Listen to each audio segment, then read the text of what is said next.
कहानी शुरू होती है जहाँ के सारा अपने बेटे को समझा रही होती है कि बेटा अमित मेरी बात सुनो, पायल बहुत अच्छी लड़की है, तुम मुझसे शादी कर लो। उसके बाप कितने दफा फोन करके जवाब पूछ चुका है और तुम हमेशा इनकार ही क्यों करते हो।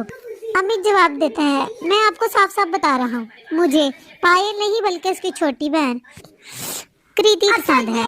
अगर वो कृति का रिश्ता मेरे साथ करना चाहे तो ठीक है, नहीं तो कोई बात नहीं।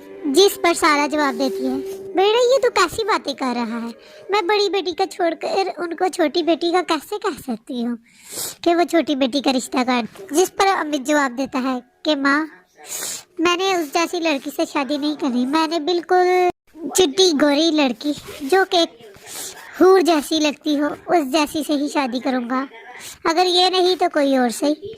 लेकिन सारा अपने बेटे को समझाती है कि रंग रूप छोड़ दो, वो एक बहुत अच्छी लड़की है, सुशील है, उस जैसी लड़की को चूज कर। लेकिन अमित तो अपनी बात पर अड़ा हुआ था कि मुझे तो ऐसी ही लड़की चाहिए जिसे एक बार देख लूं तो नजर ही ना हटा पाऊं। अमित एक होनहार सरकारी अफसर था, इसलिए पायल का बाप पायल की जगह उसकी छोटी बहन का रिश्ता करने के लिए तैयार हो जाता है। इस तरह कृति और अमित एक शादी के करके एक साथ हो जाते हैं। शादी के बाद कृति के साथ उसके पास आकर कहती है कि और मैंने तुम दोनों के रिसेप्शन के लिए मनाली के अंदर होटल बुक किया है, तो जल्दी से तैयारी कर लो, हमें वहाँ पे जाना भी है, अपना अपना सामान पैक। रिसेप्शन प्रोग्राम चल रहा, तभी अमित का दोस्त उसके पास आकर हल्की सी आवाज में कुछ कहता, अमित भाई कहाँ से ढूंढ के लाए हीरे जैसी भाभी को। भाभी के सामने तो एक हूर परी भी शर्मा जाए। दूसरा दोस्त भी बोलता है कि भाभी तो वाकई खूबसूरत है, और फिर जो आप उसका दोस्त कहता है कि तो अमित तो भाभी के सामने ऐसे लग रहा है जैसे लंगूर के हाथ में अंगूर, और हंसने लग जाता है। तीसरा दोस्त बोलता है कि भाभी ने कौन सी ऐनक पहनकर तुझे पसंद किया है, कहाँ तू और कहाँ भाभी, और हंसने लगता है। अमित के तीसरे दोस्त की अनर्थ की बात सुनकर बाकी सारे दोस्त हंसने लगते हैं। अपने दोस्तों को मजाक उड़ाते देखकर अमित चुप हो जाता है और बात को बदलने की कोशिश करता है और काम को ठंडा करने। शादी के बाद अमित अपनी दुल्हन कृति के साथ गाड़ी में बैठकर घर आ जाता है। दोस्तों का हंसता हुआ चेहरा अभी भी इसकी आंखों के सामने घूम रहा था।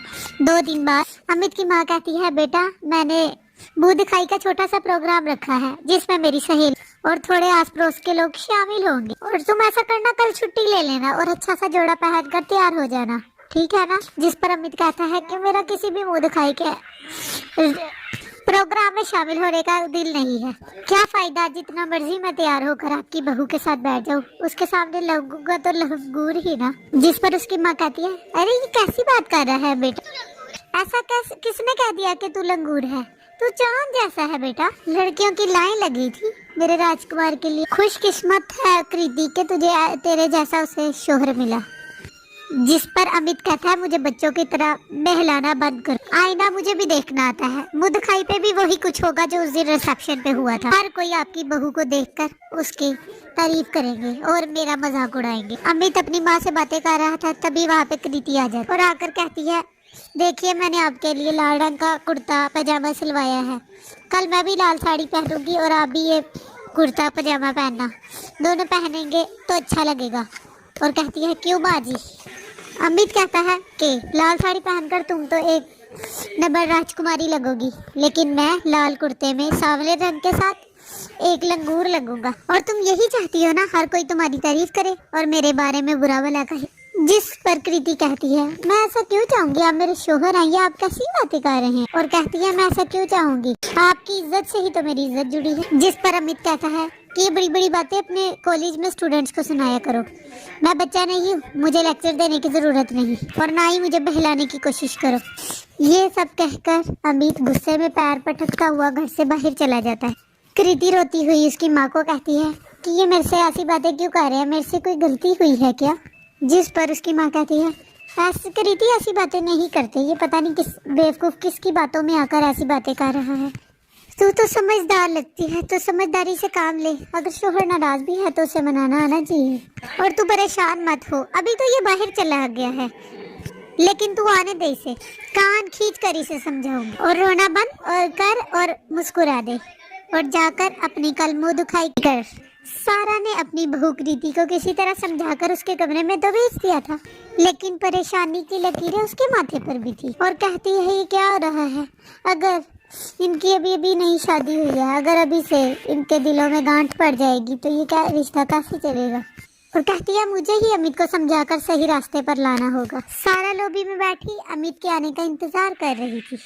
तभी अमित घर में दाखिल होता है। उसकी माँ कहती है अमित 2 मिनट रुक जरा, मुझे तुझसे जरूरी बात करनी है। और अमित कहता है अगर आपको कृति के बारे में बात करनी है तो मुझे इस बारे में कुछ नहीं सुनना। उसकी माँ कहती है तेरी शादी को भी सिर्फ 5 दिन हुए हैं और तू अभी से ही उसके साथ बाहर निकलने पे शर्मिंदगी महसूस कर रहे, तो बाकी जिंदगी कैसे गुजारेगा। क्या तू सारी जिंदगी में कभी अपनी बीवी के सवाए नहीं जाएगा।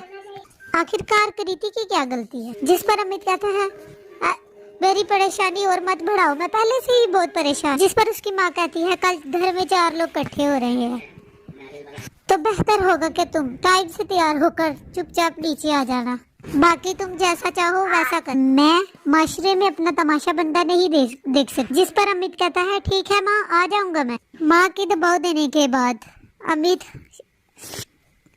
कृति के साथ मुंह दिखाई में शामिल हो जाता है, लेकिन उसके दिल में यही बात चल रही थी कि लोग उसे देखकर उसका मजाक बना रहे हैं। उसकी नजरें लगातार हॉल में बैठे लोगों के चेहरों पर घूम रही। जहाँ भी लोग इसे हंसते हुए नजर आते, ये यही सोच रहा था कि वो इसी का देखकर हंस रहे हैं। एक आंटी आकर उससे अमित कहती है कि अमित वाह बड़ी बात है, तुम्हें बहुत खूबसूरत और एक गुणों वाली सुशील लड़की मिली है। और दूसरी आंटी पास ही खड़ी बोलती है कि हाँ ये एक सरकारी अफसर है, इसे तो कोई भी लड़की मिल सकती थी। आजकल तो इंस्टा पर ट्रेंड भी तो चल रहा है ना कि सरकारी लड़के सारी खूबसूरत लड़कियां ले जाते हैं। भाई हमारे अमित ने तो ट्रेंड को सच करके दिखा दिया। सारे की सहेलियों की बातें अमित के कानों में बहुत बुरी तरीके से पड़ रही थी और उसकी बर्दाश्त से बाहर होती जा रही। कुछ देर फंक्शन में रुकने के बाद अमित बहाने से अपने कमरे में आ जाता है। नीचे से लोगों के हंसने की आवाज अमित के दिमाग पर हथौड़े की तरह असर कर रही थी। पार्टी में आए हर इंसान के मुंह पर सिर्फ कृति की खूबसूरत होने का ही चर्चा था। कृति भी अपनी खूबसूरती के चर्चे सुनकर कहीं फूले नहीं समा रही थी। फंक्शन खत्म होने के बाद कृति अपने शोहर को कहती है कि आज के फंक्शन में बहुत अच्छा लगा, माँ जी की सहेलियाँ और रिश्तेदार सभी बहुत देखो तो सबने मुझे कितने सारे तोहफे दिए। माँ जी की सहेलियाँ तो मेरी तारीफ करते थक नहीं रही। जिस पर अमित कहता है हाँ हाँ हर तरफ तुम्हारी खूबसूरती का डंका जो बज रहा था, तुम्हें तो अच्छा ही लगेगा। अब लंगूर जैसे लड़के के साथ शादी हुई है तुम्हारी, इसका कोई तो फायदा मिलेगा ही ना तुम्हें। और अब आ रही है मुझे ये बात समझ में कि तुम्हारे जैसी इतनी खूबसूरत लड़की मेरे जैसे लड़के से शादी करने के लिए तैयार कैसे हो गई। तुम्हारी तो जिंदगी भर की ऐश हो गई है ना। जहाँ भी जाओगे लोग तुम्हें इसी नजर से देखेंगे। देखो देखो कितनी सुंदर लड़की है ये, और कैसे बदसूरत आदमी के साथ बेचारी की शादी हो गई। जिस पर कृति कहती है बस कीजिए आप, अब तो मुझे ऐसे लगने लगा है कि मेरा सुंदर होना कोई जुर्म है। पहले तो आप ही मेरे रूप से मोहित थे ना, आप ही तो मर रहे थे, अब आपको इससे क्या तकलीफ हो रही। अगर पहले इतनी ही परेशानी थी तो मेरे घर रिश्ता ही क्यों भिजवाया। पापा ने तो मेरी बड़ी बहन का ही रिश्ता किया था, लेकिन आप ही ने उनकी जगह मुझे पसंद किया।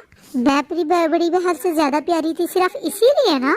मैं कभी नहीं चाहती मेरी बड़ी बहन को कोई रिजेक्ट करे सिर्फ उसके सांवले रंग के कारण। मुझे पापा की जिद के कारण आपके लिए हाँ करनी पड़ी।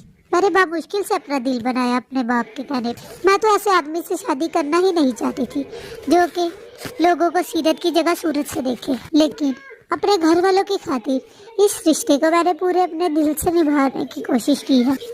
1 मिनट के लिए भी मेरे दिल में ये बात नहीं आई कि आप एक मामले में भी मेरे से 19 हैं। आप मेरे शोहर हैं। मुझे समझ नहीं आ रही कि मेरी सुंदरता पे बार बार ताने देने का क्या मतलब है। कृति की इतनी बातें सुनने के बाद वो उसकी बातों को जवाब दिए बगैर सुनकर ये सब चले जाता है। कृति अपने शोहर अमित से कहती है कि वो कब से आपसी से बात कर रही हो, आप किसी बात का जवाब क्यों नहीं दे रहे और करवट लेकर लेटे हुए हैं।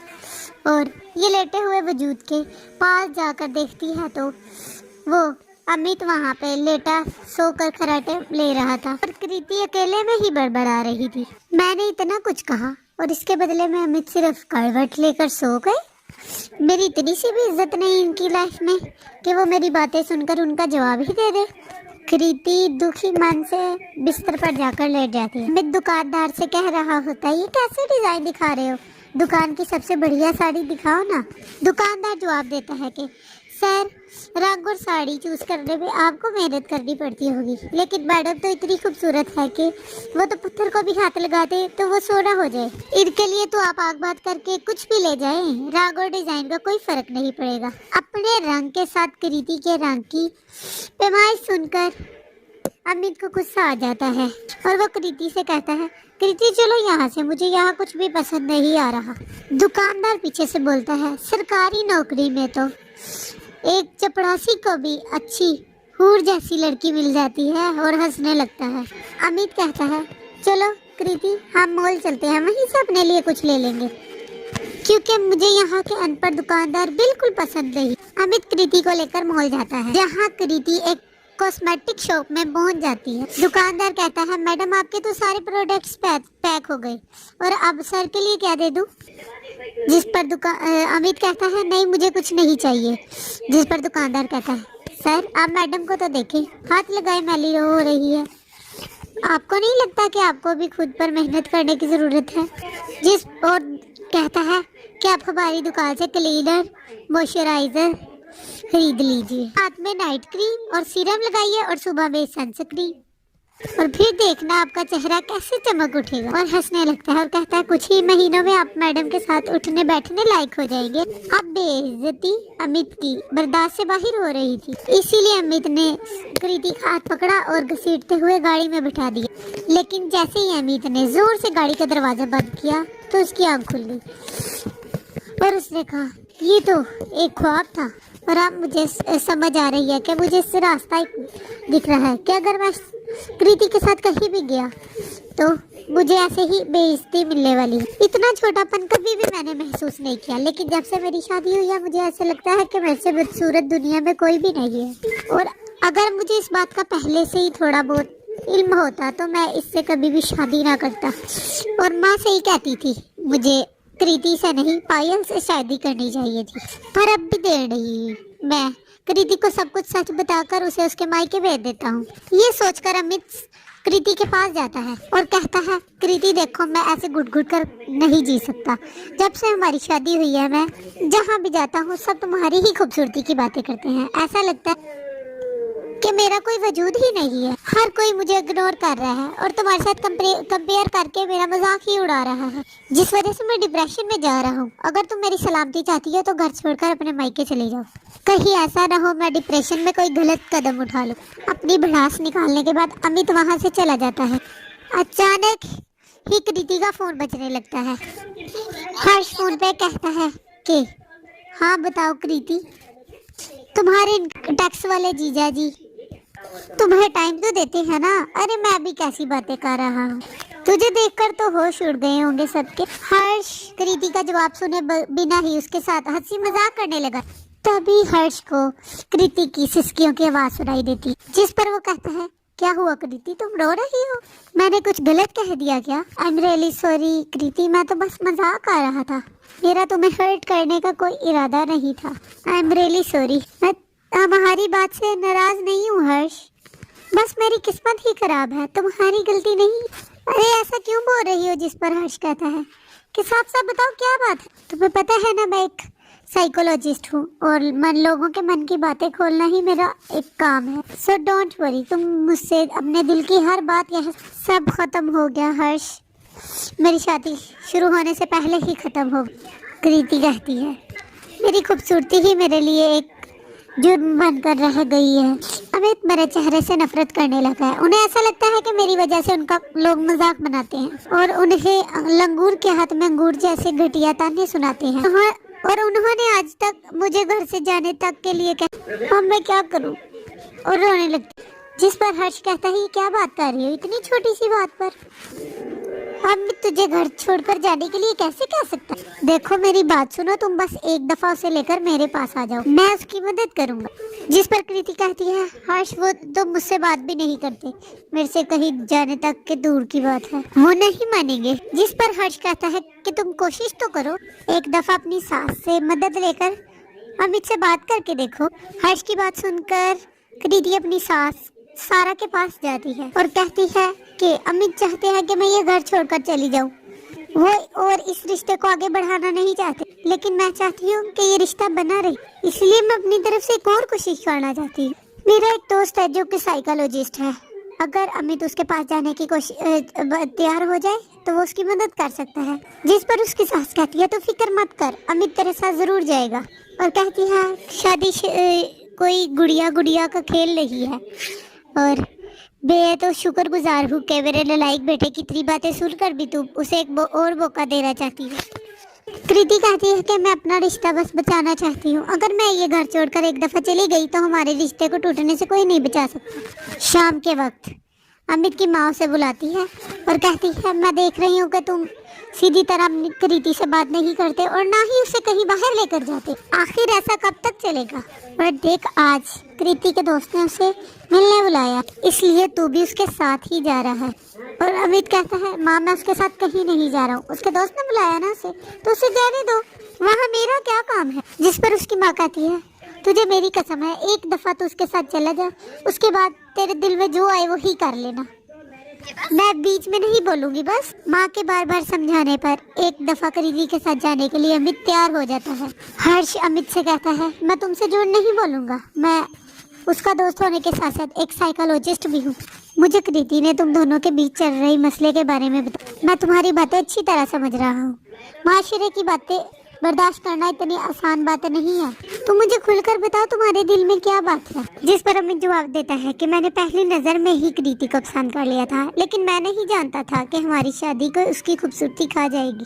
हर कोई उसकी खूबसूरती देखकर मुझे यही एहसास दिलाता है कि मैं बहुत बदसूरत और बेकार हूँ, जिसने कृति जैसे हीरे की भी चमक फीकी कर। जिस पर हर्ष कहता है कि लोगों को क्या है, अगर तुम किसी आम लड़की से भी शादी कर लेते तो वो तब भी बोलते कि देखो कितनी आम सी लड़की से शादी कर ली, क्या मेल है। अच्छा चलो मैं तुम्हें एक कहानी सुनाता हूँ। एक आदमी होता है जो कि गधे पे बैठ के जा रहा होता है, जिसे लोग कहने लग जाते हैं कि देखो कितना हट्टा कट्टा आदमी है और गधे के ऊपर बैठकर जा रहा है।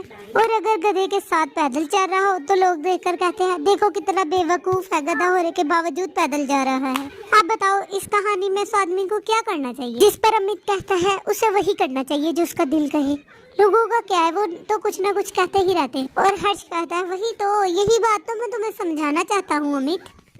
लोगों का क्या है, 4 दिन बातें बनाएंगे और फिर भूल जाएंगे। लोगों की बातों में आकर अपनी जिंदगी खराब मत कर। कृति सिर्फ सूरत से रही, सीरत से भी हीरा है, उसने तुम्हें दिल से अपना लिया है, तुम भी अगर उसे दिल से अपना लोगे तो लोगों की बातों का फर्क पड़ना ही बंद हो जाए। लोग तो तब भी मजाक बनाएंगे जब तुम कृति को छोड़ दोगे। लोगों को छोड़ो, वही करो जो सही है, जो तुम्हारे दिल में। हर्ष की बातें सुनकर अमित के दिल में जो भी बुराइयां थी वो सारी बाहर आ गई। उसने हर्ष की बातें सुनकर उसे हंसते हुए चेहरे से एक स्माइल पास की और साथ ही मजबूती से उसने कृति का हाथ थाम लिया। उस दिन के बाद इन दोनों की शादी में कोई भी मसला नहीं हुआ, क्योंकि अगर किसी को दिल से अपना लो तो उनकी बुराइयां भी अच्छी लगने लगती है।